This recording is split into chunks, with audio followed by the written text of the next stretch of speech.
هذه الأصوات المتعالية، إذا كنت تسمعني وصوتي واضح لديك، كيف تجد تصرف أو ردود فعل القوات الأمنية؟ هل لا زالت هادئة وثابتة في مكانها أم ماذا؟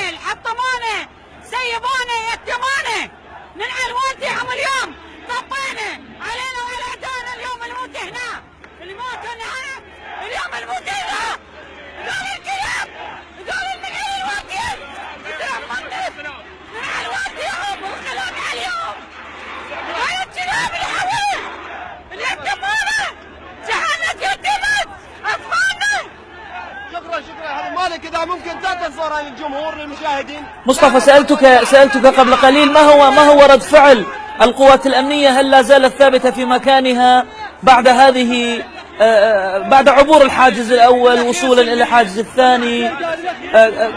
كيف ردود أفعال القوات الأمنية مصطفى؟ يعني اليوم نعم مصطفى، القوات الأمنية التزمت الصمت، وهي الآن متواجدة في جانب واحد.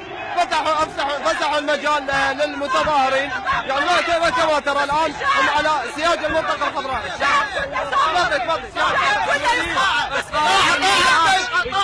الشعب العراقي، الحكومة كلها تسقط، حكومة عديلة، حكومة أمريكية. الشعب يريد إسقاط النظام، الشعب يريد إسقاط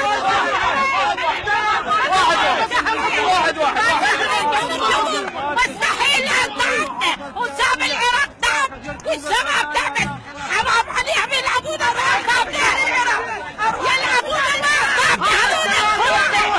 التيار ما يسويش، اكو جماعة دخلوا باسم التيار، كل احنا سلمية وباقيين سلمية، واحنا نبقى بحلج العراق سلمية.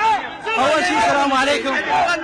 سيد مخي قال المظاهرات سلمية، سيد مخي قال المظاهرات سلمية، لإحنا ناس مصلحين مو ناس مخربين، احنا ناس مصلحين مو ناس مخربين، احنا ناس مصلحين مو ناس مخربين، نريد نصلح العراق. نعم مصطفى، وصلت الآن أحد اللجان التنظيمية.